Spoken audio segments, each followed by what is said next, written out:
नमस्कार,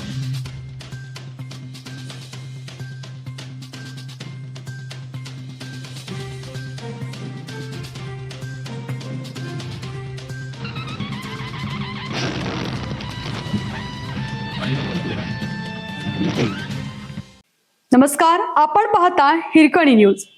हिरकणी न्यूज प्रत्येक क्षण ताज्या घडामोडी आणि महत्त्वाच्या प्रत्येक बातमीसाठी नेहमी तत्पर. माजी खासदार संजय काका पाटलांच्या घर वापसीमुळे जिल्ह्याचे राजकीय समीकरण बदलणार.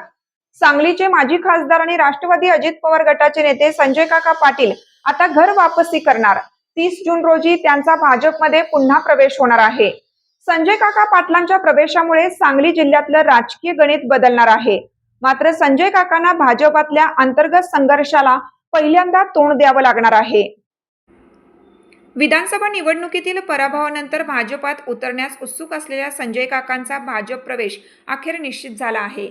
संजय काकांच्या प्रवेशामुळे सांगली जिल्ह्यातले राजकीय समीकरण बदलणार आहे. गेल्या वर्षभरापासून राजकीय वनवासात असणाऱ्या संजय काकांचा पुन्हा जोरदार कमबॅक होणार आहे.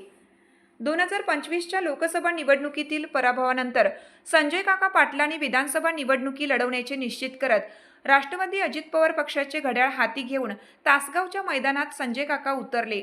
मात्र पराभवानंतर संजय काका पाटील गेल्या वर्षभरापासून सत्तेत असून देखील राजकीय वनवासात होते. भाजपात पुन्हा परतण्याची संजय काकांनी प्रयत्न केले देखील, मात्र भाजपातील सुप्त विरोधामुळे संजय काकांच्या भाजपच्या प्रवेशाला वेळोवेळी खो बसला.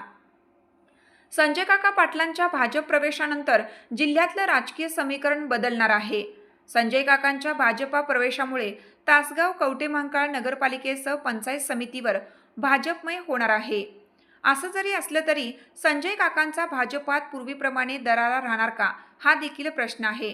कारण खासदार असताना संजय काकांच्या विरोधात पक्षातल्या अनेक नेत्यांनी उघड भूमिका घेतली होती. त्यामुळेच लोकसभा निवडणुकीत संजय काकांना पराभवाला सामोरं जावं लागलं होतं.